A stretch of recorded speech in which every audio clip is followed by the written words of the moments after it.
नमस्कार। आकाशवाणी से समाचार प्रभात के साथ मैं फरहत नाज।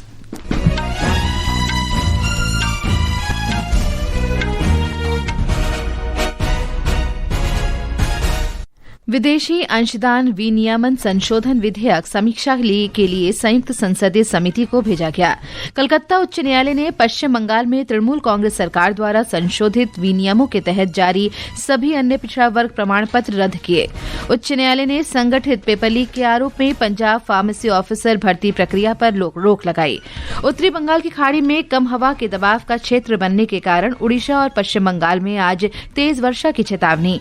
बलूचिस्तान के सूरत जिले में पाकिस्तान के हवाई हमलों में महिलाओं और बच्चों सहित 30 से अधिक नागरिक मारे गए और बीसीसीआई ने सितंबर में भारत और अफगानिस्तान के बीच T20 क्रिकेट श्रृंखला की पुष्टि की। अब समाचार विस्तार से। संसद के दोनों सदनों ने विदेशी अंशदान विनियमन संशोधन विधेयक 2026 की समीक्षा के लिए उसे संयुक्त संसदीय समिति को भेजे जाने का अनुमोदन कर दिया है। ये विधेयक विदेशी अंशदान विनियमन अधिनियम 2010 में संशोधन करेगा।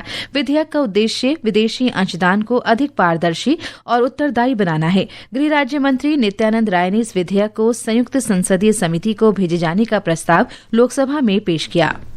मैं माननीय गृह मंत्री जी की ओर से प्रस्ताव करता हूं कि विदेशी अधिदाय विनियमन संशोधन विधेयक 2026 को इस सभा के 21 सदस्यों और राज्यसभा के 10 सदस्यों से मिलकर बनी दोनों सभाओं की संयुक्त समिति को सौंपा जाए। समिति अगले सत्र के प्रथम सप्ताह के अंतिम दिन तक इस सभा को प्रतिवेदन प्रस्तुत करेगी।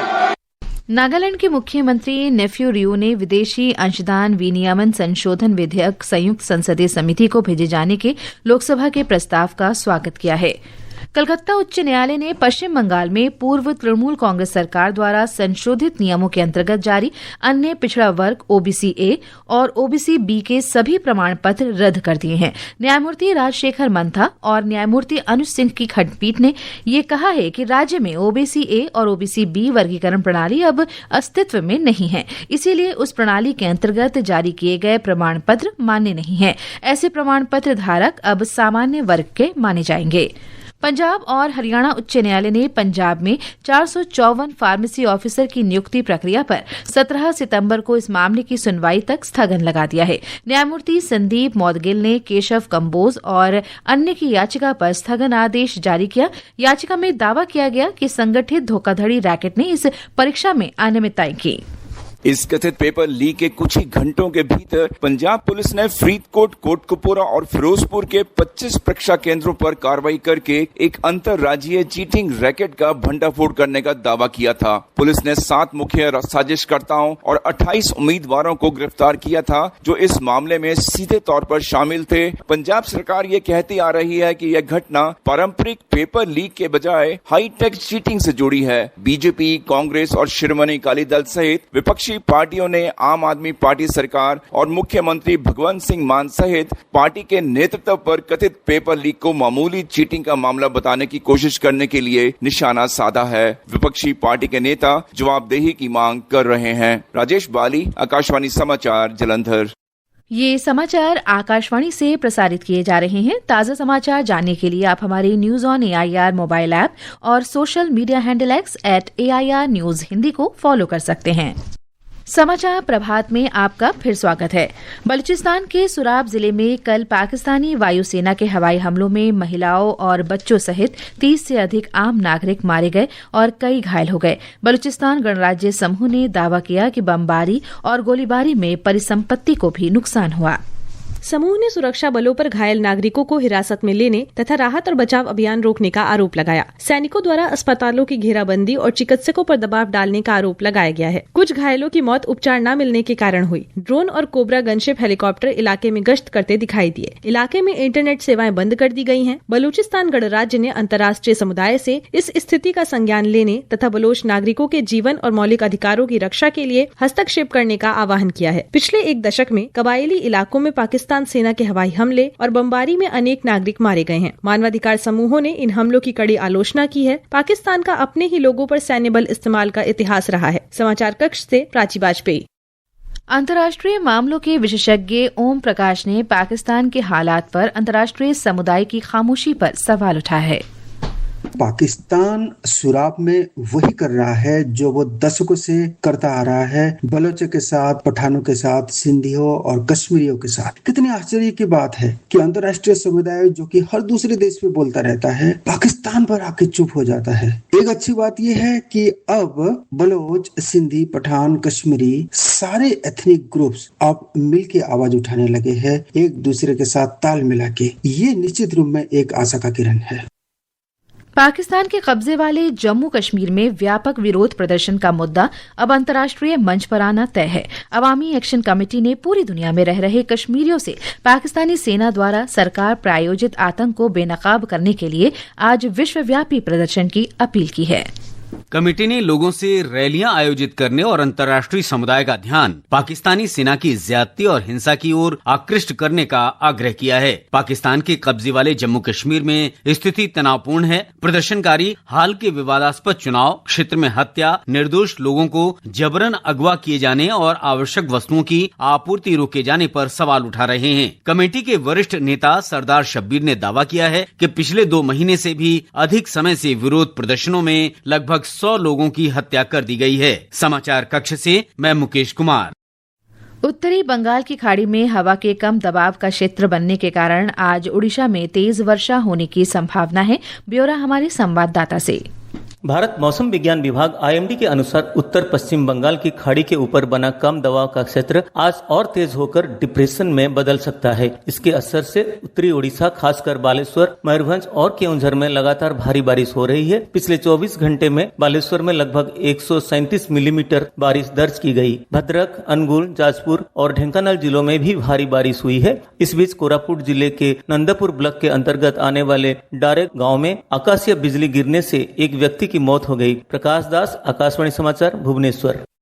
राष्ट्रपति द्रौपदी मुर्मू वर्ष 2024 और 2025 के लिए 115 कलाकारों को संगीत नाटक अकादमी फेलोशिप और सम्मान प्रदान करेंगी। हमारी संवाददाता ने बताया है कि आज नई दिल्ली के विज्ञान भवन में आयोजित सम्मान समारोह में संस्कृति और पर्यटन मंत्री गजेंद्र सिंह शेखावत और संस्कृति राज्य मंत्री राव इंद्रजीत सिंह उपस्थित रहेंगे।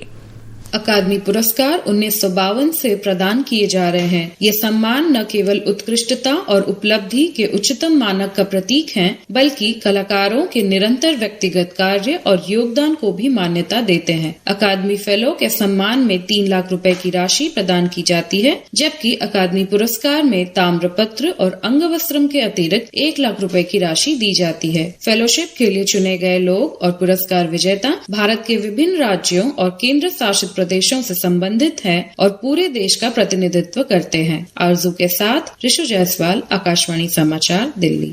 झारखंड में 14वीं JPSC परीक्षा में कथित अनियमितताओं को लेकर अभ्यर्थियों का आंदोलन जारी है। परीक्षा प्रक्रिया में पारदर्शिता की मांग और छात्रों पर हुए लाठीचार्ज का ये मुद्दा अब राज्य की सड़कों से लेकर दिल्ली में संसद परिसर तक पहुंच गया है। 14वीं JPSC परीक्षा में कथित विसंगतियों की निष्पक्ष जांच और दोषियों के खिलाफ कार्रवाई की मांग को लेकर अभ्यर्थी पूरी तरह लामबंद हैं। इसी कड़ी में रांची में JPSC JSSC रिफॉर्म मंच की कोर कमेटी की एक अहम बैठक हुई। बैठक में आंदोलन की आगे की रणनीति पर गहन चर्चा की गई और छात्रों ने मांगे पूरी होने तक अपना प्रदर्शन जारी रखने का संकल्प दोहराया। उधर प्रदर्शनकारी छात्रों पर पिछले दिनों हुए लाठीचार्ज का मामला अब दिल्ली तक पहुँच गया है। भारतीय जनता पार्टी के सांसदों ने संसद परिसर में प्रदर्शन कर झारखंड सरकार के खिलाफ कड़ा विरोध जताया और पूरे विवाद की CBI जांच कराने की मांग दोहराई। आकाशवाणी समाचार के लिए रांची से मैं पूनम। केरलम में आज 3 स्थानों पर सशस्त्र बल के बैंड संगीत कार्यक्रम आयोजित करेंगे। हमारे संवाददाता ने बताया है कि स्वतंत्रता दिवस समारोह के उपलक्ष्य में ये संगीत कार्यक्रम आयोजित किए जा रहे हैं।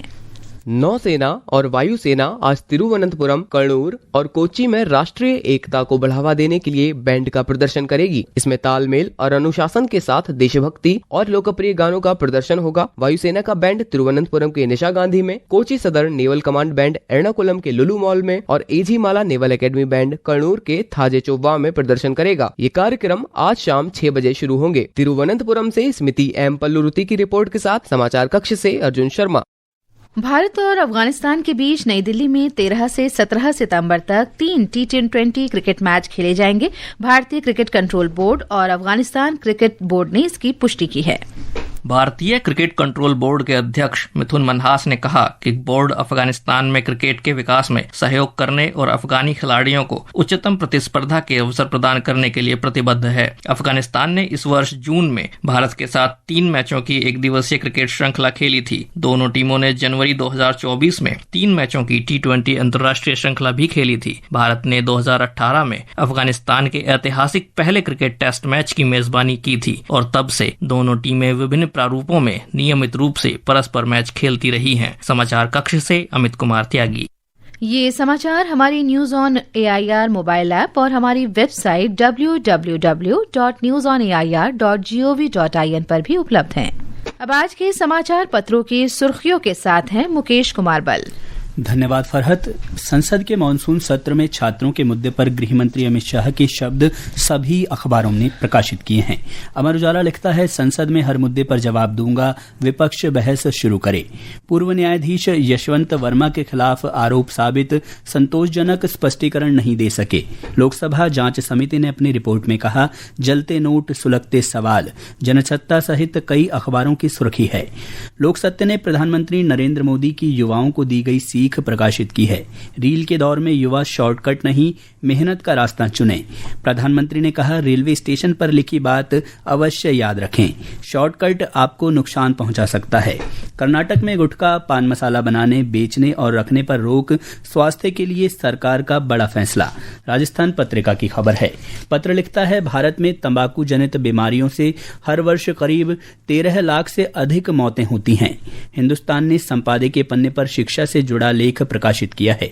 पत्र लिखता है, केवल पाठ्य पुस्तकों पर निर्भर न रहें, स्कूली पढ़ाई, चित्रों और शब्दों को मिलाकर अपनी कहानी गढ़ने समझने जैसी प्रक्रिया अपनाई जाए तो ये खेल खेल में सीखने जैसी प्रक्रिया होगी।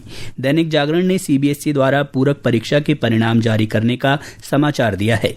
पत्र लिखता है, CBSE 12वीं की पूरक परीक्षा का परिणाम जारी, 53.8% विद्यार्थी हुए पास।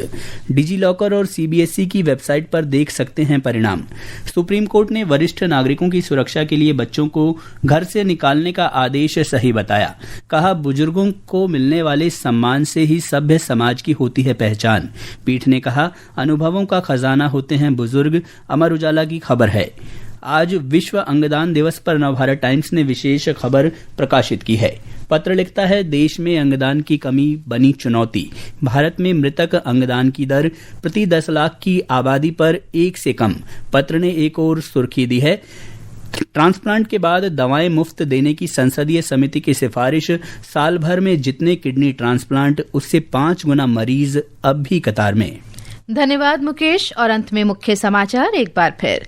विदेशी अंशदान विनियमन संशोधन विधेयक समीक्षा के लिए संयुक्त संसदीय समिति को भेजा गया। कलकत्ता उच्च न्यायालय ने पश्चिम बंगाल में तृणमूल कांग्रेस सरकार द्वारा संशोधित विनियमों के तहत जारी सभी अन्य पिछड़ा वर्ग प्रमाण पत्र रद्द किए। उच्च न्यायालय ने संगठित पेपर लीक के आरोप में पंजाब फार्मेसी ऑफिसर भर्ती प्रक्रिया पर रोक लगाई।